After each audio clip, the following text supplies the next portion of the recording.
No. Well, like I say, I always thought it was a myth. I just thought it was like one of those cool-sounding myths, but no. According to legend, Charlie Chaplin did in fact enter a lookalike competition and lost.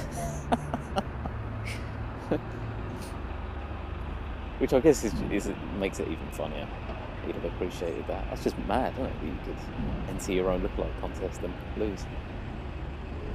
True, apparently.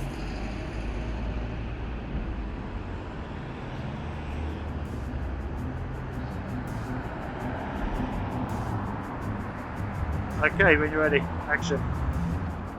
Cinemas, magical buildings that allow us to immerse ourselves in countless curious worlds, to experience lives that we may never get the opportunity to live, or to help us understand our own lives just that little bit better.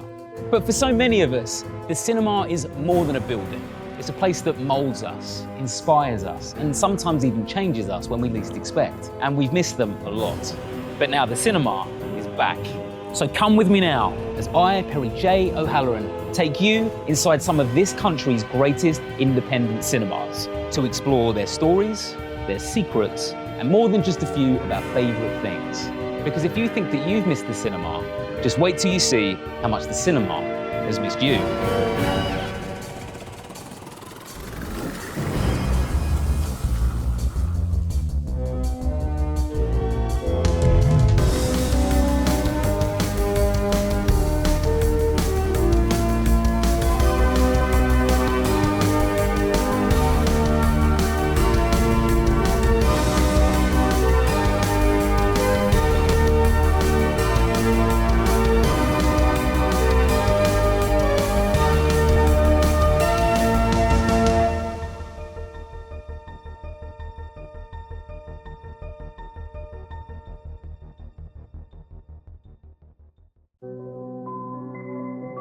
There's a lot of rich theatrical history in the East End of London, and this two-screen icon towering over Kingsland High Street has greatly contributed to that.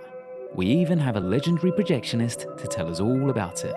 Andrew, it's great to meet you, and this is the famous Rio Cinema. Yes, here we are. How long have you been here? I've been here 5.5 years now, but the building's been here since 1909, and parts of the building actually go back to 1870. But there's a lot of history. So this room that we're standing in right now, this is the original box office, I understand. So the building as you see it now is pretty much identical to the way it looked in 1937 when it was given an Art Deco makeover. So the box office would have been a smaller wooden box office here. It was very much a case of, you came in, you bought a ticket, then you went through, and in those days in the 1930s, a very small selection of chocolates, but probably more importantly was selling cigarettes. Cigarettes, of course. Because cinemas were smoking right up until the middle 1980s. People are always kind of like, why is the entrance on the corner? Why isn't it actually on the high street side? At the time, the church was incredibly powerful in terms of what buildings were allowed to be built near a church. So cinemas, particularly because they were seen as kind of like dens of iniquity and kind of all that racy kind of God-fearing folk should not be seen in the cinema. The church said, the building, if it's going to be built, has to match the grandeur of the church and has to face the church, which is why the entrance is on the corner facing what was the church, which is now the Lock Hotel. So that's kind of how the Rio Cinema got its origins and its incredible facade. Yeah. Pensioners in Hackney call in because they remember the cinema from being children. They'll come in and just sit with staff and tell them stories about growing up in Hackney and what films they came to see when they were kids here. That's one heck of a tasty looking snack bar you've got back there, Andrew. So, what's on the menu at the Rio?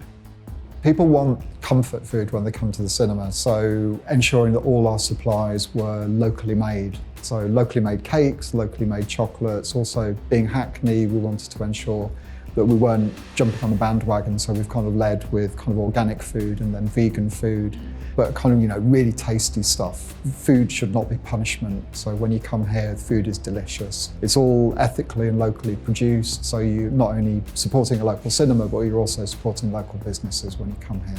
Buy a cake, you're helping out the cinema, you're helping out local produce, you're helping out the local community. Yeah. Just buy a cake. More than 100 years in business is no small accomplishment. So how does a story like the Rio find its beginning? Here we have a few images of brochures and various bits of old ephemera of the cinema, but importantly, here is Clara and Walter Ludsky. We knew that Clara and Walter had set the building up and started the cinema, it was Clara's passion in 1909, but we didn't know a great deal about them then because, as with a lot of Jewish families, they anglicised their name after the First World War because of kind of anti-German sentiment. Clara disappears off the census records. So it was suggested to us we should try the Jewish Chronicle because they've got a good history of kind of working with genealogists and family historians, tracing family trees. It took them probably about an hour, and they rang back and said, "You'll never guess what, we've traced Clara's great-granddaughter, and she works in film PR," and wasn't aware that her great-grandmother started one of the very first grandest London silent cinemas in 1909. So the family were very excited, and they shared some beautiful images, including this one of Clara and Walter. She's still watching over it. Still watching over, yeah. Strict eye, seeing what's going on. Now, there's plenty more to uncover here at the Rio, but who wants to see the projection room? Just wait till you get a load of this. Well, this is a projection room if ever I saw one. This is a proper, Yeah. proper projection room. And is there anything here that's just for affectation, or is it real? No, it all gets used. We do keep it looking authentic. It looks a little bit cluttered, but this is how a projection room should look. So these devices that are here, they're still working machinery. These are things that you use on a daily basis? No, not on a daily basis, but maybe once a month, or when we get a big film like Tenet last year, or Once Upon a Time in Hollywood, because Tarantino and Christopher Nolan like 35mm, so they ensure their films are available on 35mm, and when we get the opportunity, why wouldn't you? When you've got shows on sale and some of them are 35mm and some are digital, there's a very definite upbeat tick when people are kind of like, yeah, no, I want to come and see it on 35mm. And then you get people hanging around in the lobby are kind of like, could I go up and have a look? They love the fact that we still operate the old way, but we've got digital. You've got a digital projector here, and I see that it's also alongside what looks like a 35mm projector, and also a 16mm projector? Yes, originally there would have been two projectors side by side, so one went when the digital was installed. But what we're left with is literally the Rolls Royce of projectors. So it's a Kineton projector, that on this side of it is 16mm and on the other side of it is 35mm, so it's a dual machine. We can pretty much show any format, digital, physical format. We've shown off VHS. If you can connect it to this projector, we can show laptop, phone, you name it. Next, you're going to tell me that you don't even need to be in the room to start up a film. Well, no, you don't. It's all automated these days, and you can actually run it off an app. So you can be in the auditorium with an app, and you can put the lights down, open the curtains, start the projector, run presentations. Andrew, I was just kidding, but you can actually do it all from your phone. Yeah, that is what digital gives you. But as lovely as digital is, 35mm is what really gets people's heart racing, kind of physically seeing film running through the projector and that clackering kind of sound that you can hear very faintly in the auditorium. Kids in particular are kind of like, whoa, what is that? That is 10 minutes of film. You see it in films, you see a prop of a film canister, and I think that's what I'm kind of used to seeing. And I think a lot of people assume one film canister equals one film. That's probably about 15 minutes worth of film. That's about 10 minutes worth of film. So films come in a canister like that. So that is 20 minutes worth of film. This is reel number 5 of 6. This film is 6 times 20 minutes, so it's a 2-hour film. As a projectionist, when a film's delivered, not only is it very heavy, but you've also got to immediately check, are all the reels there? Do I have 6 reels? Are they all husbands and wives? And then when you open them up, has the previous projectionist put the film in there? So with digital, a film comes like that. That's a hard drive. So that has the film, the subtitles, the foreign language versions, foreign subtitles. It's got audio description. It might have a different cut of the film. All of that is contained on the hard drive, and it just gets ingested into the brain of the projector. Whereas this is very much physical. Is it there? Is it damaged? Can I put it together? Will it play?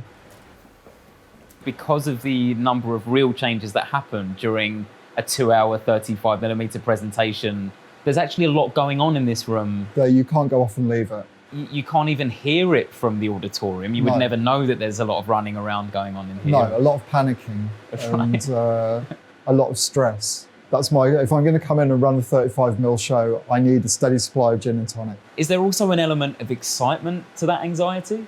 Yeah, it's terrifying. It literally, until you see the credits rolling at the end, you can't relax. And that's when you need to sit down, because a two or 2.5 hour film is nerve shredding. You know, kind of every time a join goes through, will it break? Has it gone through okay? Has it gone out of focus? What's the sound like? Whereas with digital, it's like you just program it and it runs itself. You know, projectionists are a very rare breed these days because cinemas no longer need them, because they've been replaced by automation and digital. So what would you say to anybody watching who perhaps is a young person, or even not necessarily a young person, who has just had a lifelong passion or an interest in being a projectionist in a cinema? What kind of advice would you give them? The job opportunities are incredibly rare. There's not very many cinemas that operate 35mm. Sadly, it's a dying skill, but as with a lot of analog technology, there's a passion and love for doing it. So if you do dream of being a film projectionist, the opportunities are rare, but not impossible. That's on record. Yeah. But with such a rare glimpse behind the scenes, I'm hoping we can see it in action. Normally, a feature film would come all the way out to the edge. Titanic would actually go over the edge. So a film like Titanic would have to be shown with an intermission because the print is simply too big. So this is purely before any purists complain, saying, no. That's actually the reason for modern day intermissions sometimes, if you watch Sometimes, yeah, on really long films. Right. Originally, you would show films reel by reel. So you would have 2 projectionists and you would show 20 minutes. And then at the end of the 20 minutes, you get a white dot. And then a few seconds later, you get another white dot. And that first white dot is you start the motor running on the next projector. And the second white dot is you switch over between the two, and it seems seamless. The problem when you run a reel-to-reel projector is when you finish showing that reel, it's the wrong way round. So you then have to, that's why you've got a rewind bench. And you had originally cinemas had a small boy whose job it was purely to rewind the reels as soon as they'd come off. It sounds very romantic. It sounds very romantic. It's kind of like, it sounds like child abuse, but it sounds very Victorian. The platter system was invented so that basically a film comes off here, goes through the projector, comes back onto one of the other platters, and as soon as it's finished, it's ready to go again because the beginning of the film is here, and the film's all in one piece, so you only need one projector. This kind of revolutionised certainly the way kind of multiplexes operated. Essentially, one person could run 14 projectors. An astounding leap ahead for cinema technology, and not to mention the box office figures. So, this has got a xenon bulb in it, incredibly bright light bulbs. When one of these has reached the end of its life, you've got to dispose of it because it's literally like a hand grenade. It's that pressurised. The general way of disposing of xenon bulbs is you find a suitable place and drop them and smash them. But you can't be within about 30 or 40 feet. So generally you find the top of the building to drop them off. What kind of a building are we talking? Cinema. So recently I was kind of like, right, there's a few old bulbs that need to be got rid of, and we've got the perfect area. We've kind of got a well just outside the projection door here, which is all concrete. So it's the perfect place to safely dispose of these bulbs. So we did it, and unfortunately one of them, we didn't drop it in the right direction. It actually took the bottom of that door off. There's the plank Bottom of the door is missing. missing, yeah. They're quite dangerous things. It sounds very satisfying. It's very satisfying, yeah. I mean, it is a beautiful piece of machinery. It's the original dream machine. It is. This is why these old projectors have massive fan followings, why people get obsessed with them. People were kind of heartbroken when there was a possibility that they were all going to be on a scrap heap. which a lot of them were. I can guarantee most people probably not aware, but someone in their neighbourhood will have a garage full of these. Well, maybe that's what Series 2 could be tracking down. Maybe. So, let's hope that this works. I've got a couple of guesses so far. It's either 101 Dalmatians, 102 Dalmatians, or the trailer for Cruella. It's anyone's guess at the minute. Okay, so this is the will it start, when's it start point. I'm ready. See if it works.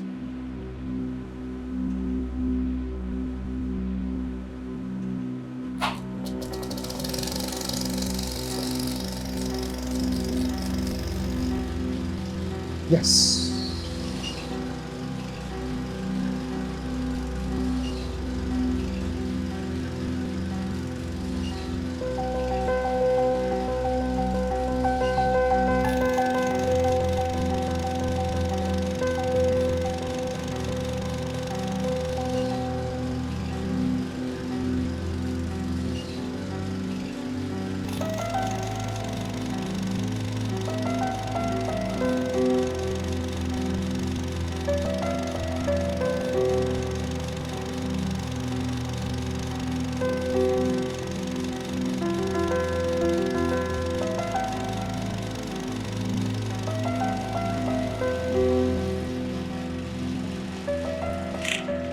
So if this was a full feature film, you would now have it literally ready to go.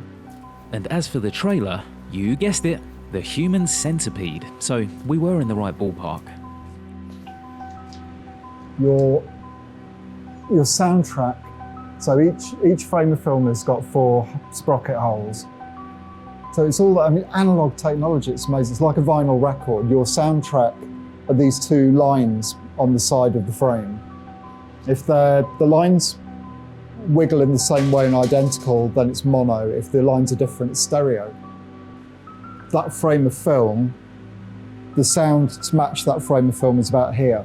So there's a universally recognised distance so that the sound is synchronised, and all projectors have that same distance between where the light shines through and where the sound is picked up. So that is 35mm film, which is wonderful and magic and very rare these days. So, but yeah, I just love film. Beautifully put, Andrew. Oh, I'm feeling a bit warm and fuzzy after all that. There is worryingly a definite correlation between projectionists and serial killers, though. Okay. 10 Rillington Place. Yes, yeah. Quite a few, Christie, quite a few notable serial killers have been cinema projectionists, so I'm not suggesting anything. Okay, and that's our cue to leave. Yeah. He was only joking. I think. I mean, the fact that we're now heading for the roof, it has got me quite literally on edge. Andrew wants to show me something unique at the Rio Cinema. I'm gonna go with him. Well, it was fun while it lasted. This is the original 1915 roof, and inside is the original 1915 auditorium.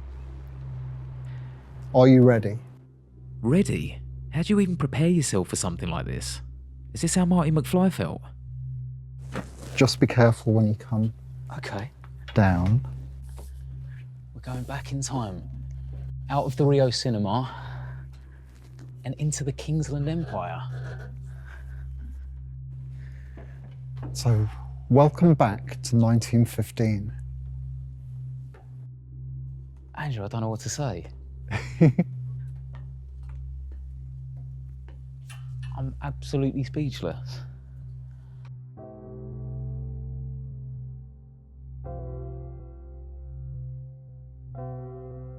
It's gone brown through kind of both oxidization but also nicotine.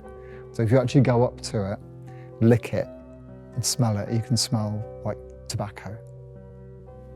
It sounds tempting, but I'm going to take your word for it. Yeah.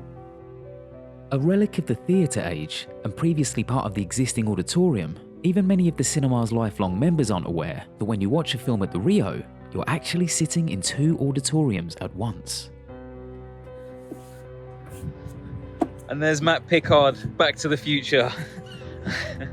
In a time when so much has already been lost, it's warming to know that good people are preserving the past. And welcome to the main auditorium of the Rio in all its 1937 Art Deco glory. Beautiful. This is almost exactly the way it would have looked in 1937. There's hardly any complete original Art Deco cinemas from the 30s that are left intact, because most of them in the 1970s were split into 2 or 3 screens. So they would put a floor across from the front of the circle, and this would be 1 screen, and they'd split the stalls into 2 to make a 3-screen Odeon or a 3-screen ABC. But in the process, they would lose all of the decoration. So this is a time capsule. It's just an incredible survivor. It's kind of like Cher or Madonna. This is very, very typical of kind of Art Deco cinemas of the 30s, but there are almost none of them left. You know, they've all been chopped up over the years, or the decoration has been destroyed, or they've been modernised. There aren't many places left where you can come and enjoy things exactly as they were originally built and made, and they're still being utilised. And this is a time capsule, but it's used constantly. You know, it's got so many memories for local people as well. Once a month we do our classic matinee for Hackney pensioners, and we also invite a lot of care homes, and quite a lot of dementia sufferers come along too. And it's a memory for them, because they've been coming here since they were kids. And there was one lady came in, and she was, the carers were saying she was very shut in, dementia sufferer, didn't really say anything, didn't really communicate. And as she came in and was taken up the stairs, she turned to a carer and she said, "I used to come here as a little girl." And the carer was like, "She's talking, this is amazing." And she said, "I'll show you where my seat was." And she came in and she kind of found her seat in the circle. And just at that point, the lights were going down and the curtains opened, and the carer was in tears. And she said, "This is amazing." And she said, you do find this particularly with dementia, is that places and film can be huge emotional triggers to actually reconnect people who are kind of very, very kind of like locked in and lost in many ways. When you have a place that combines the two, yeah, that's powerful. Yeah, really, really powerful. And at the other end of the scale, we're doing the primary school screening, so we're building memories for future generations who fall in love with this place. So how did Andrew discover his love for film? And my dad was kind of very liberal and would kind of like, "Oh, stay up late and watch these films." And he said, "If there's any sex in it, don't tell your mother." And so I kind of got, at a very early age, got kind of introduced to Fellini films and Godard and stuff like that. So it sounds like from very early on, between your dad and your teachers, you were getting a lot of encouragement. This is why I love doing the film education stuff here at the Rio, because it's, you know, an opportunity to show kids something other than they would normally watch, and take them slightly out of their comfort zone and show them proper world cinema and classic cinema. You know, it's all part of building a love of cinema. So it's not only a love of film, but also a love of actually going to the cinema. So if you can get them into the cinema going habit early, then you've got them for life. And that's why local community cinemas are so important. This has always been very much kind of people's cinema, so it's shown a huge variety of films and a lot of kind of family stuff, but kind of a lot of political stuff as well. But it's also been through periods where it's been a Bollywood cinema, it's shown Turkish films, Greek Cypriot films, a glorious period in the 70s where it was a kung fu house. Amazing. Where it would show endless kung fu double bills. Blaxploitation, a lot kind of like black cinema of the 70s, that was a very big thing here again. And then in the 80s, it was very much taken over by kind of the political community. So suddenly it became a centre for radical film and local filmmakers who made political films, documentaries, but also kind of the growing lesbian and gay filmmaking industry. And this was kind of the home, considered kind of safe space, where you could show films for minority audiences and they would actually come here because they felt safe and it was a safe environment. And it was not only a place to see films, but also to talk afterwards, meet filmmakers, do Q&As, and very much be a kind of film hub. there's nothing wrong with going to the multiplex if that's what somebody's used to, and meeting their friends there and seeing the latest blockbuster and then going home again or going for dinner or something like that. But independent cinemas, they seem to really kind of treasure the fact that you can turn up, drink in the bar, potentially see an art exhibit in the lobby, or see some new presentations from local artists and that kind of thing. It's much more than just the film experience, it's the cinema experience. Yeah, a lot of people say, well, streaming's replaced all that. And I don't think it has. Kind of when video first came along in the 1980s, everyone said, oh, this is the end of cinema. People would just stay at home and watch film. And no, people love that shared experience of being in an auditorium with an audience. So you are sharing the film, you go through all the emotional journey that the film takes you on. And then afterwards, it's something, kind of like you're out of the dark and into the light of the lobby or onto the street, and you've got this exhilaration, and it's something you've shared with people. Could we have survived the pandemic if we'd not had film after the first lockdown? Probably within about 3 weeks, we were selling out in the evening, and people were just like, oh, you can't understand how much I've missed this place. And it's so great you survived. And we've been incredibly lucky with fundraising and people supporting us, and various bodies that have given grants to ensure that cinemas survive. I truly honestly think things will get back to normal in terms of cinema going very, very quickly again. Do you think that magic, if you like, is going to remain? Do you think a lot of people will just still grip onto the experience of going to the cinema? Yeah, completely, because people have been cooped up in their homes. They want to get out, and also it's always been a place where if you're a young person at home, you need your own space, you need to meet up with friends, and you can't do that at home. So you need the cinema. The cinema provides such, whether it's a commercial multiplex in a shopping mall or whether it's a local neighbourhood cinema like the Rio, you need that environment to escape to. Hackney doesn't have this kind of history of kind of an indigenous population. It's been waves of immigrants and people moving into the borough. And it's always been very staunchly working class, and it's always been incredibly political. That's always been reflected very much in the programming here at the Rio, because it's always reflected who the local community were.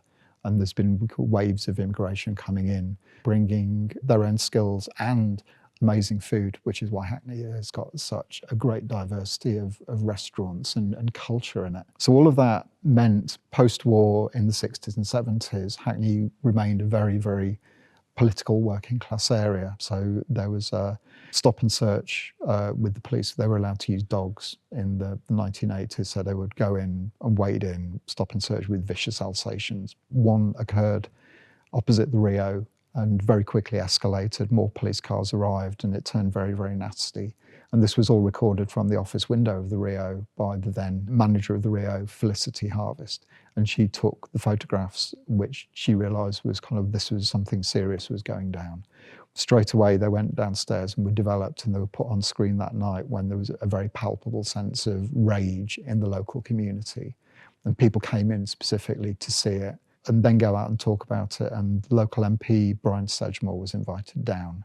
And he was so horrified by this, and it was then shared in various newspapers, the photographs that the Rio had taken, that he actually then pushed for a change in the law. So the police were not allowed to use dogs in stop and search. So this is this is what makes the Rio so special, is it's got these incredible stories, that it's never been just a cinema. It's been this kind of incredible community hub, but also a place where action takes place and people in the community feel a sense of empowerment. The 80s isn't the way it's always presented on TV, where it's just a lot of top of the pops and funny, bright fashions. It was actually really, really tough, but a very interesting period to live through. And a lot of the same conversations that are happening now were very much happening in a big way in Hackney. It's really interesting, if you looked at cinema going probably 20 years ago, you would have said the relentless march of the multiplex will pretty much finish off independent cinema. And suddenly now you look at cinema going, particularly last year when cinemas reopened, it was the multiplexes that really struggled, and it was the independent cinemas that were really immediately embraced and people came rushing back to, partly because independent cinemas program a variety of film, and so the audience expect a lot of interesting films, and that was what was available to screen.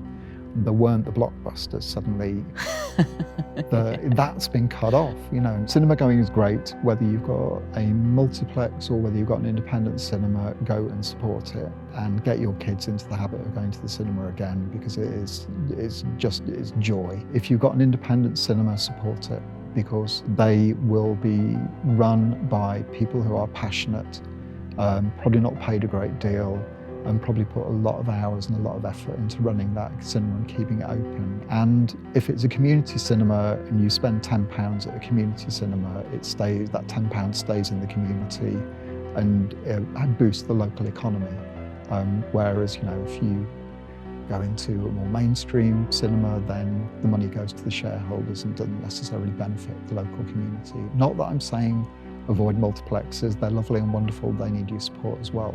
But local community cinemas are the places where memories are made. It's the place where your kids go to see a film, where they go on their first date, where they build all of these wonderful, lovely memories. And that is probably the key thing I think people have learned from the pandemic. It's the value of the local community and what is on their doorstep.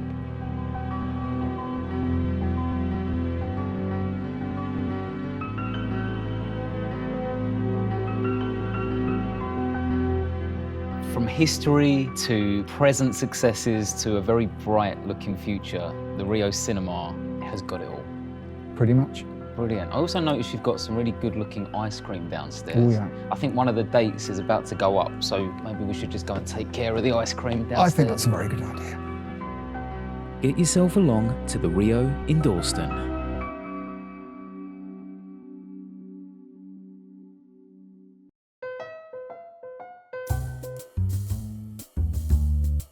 I'd been working at the festival every summer for 2-3 years. I lived in Glasgow, commuting through from Edinburgh. One day I heard a voice kind of from behind me. I was working away, dealing out tickets, and it was this voice, and they were talking about Twin Peaks, and immediately my kind of, oh, this is interesting. Like, it was just about the time of the new Twin Peaks in 2017. I was like, oh, I'm a big fan. Like, not many people are talking about it, and turn around, and the person saying it is you know, this kind of immediate attraction for me. I'm like, oh my goodness, this person's very pretty, and she's talking about Twin Peaks. This is what more can you ask for, kind of thing. We got to know each other a little bit working on box office. I tried to figure out a time I could maybe ask her for a coffee, but it was always so busy, festival period. I hatched a plan. I thought, okay, well, we've got on the bus together a few times. So on the last day of us working together, I thought, okay, I'll wait for her at the bus stop and get on the bus together and ask her for coffee. And one bus goes by, 2 buses goes by, 3, 4. Eventually I'm like, this isn't gonna happen. This is silly. This is ridiculous. Let's just get on the bus and forget about it. And 2-3 days go by. I think it's maybe my last or one of my last shifts before the festival finishes, and at the end of the day when I'm going for the bus, there she is standing at the bus stop.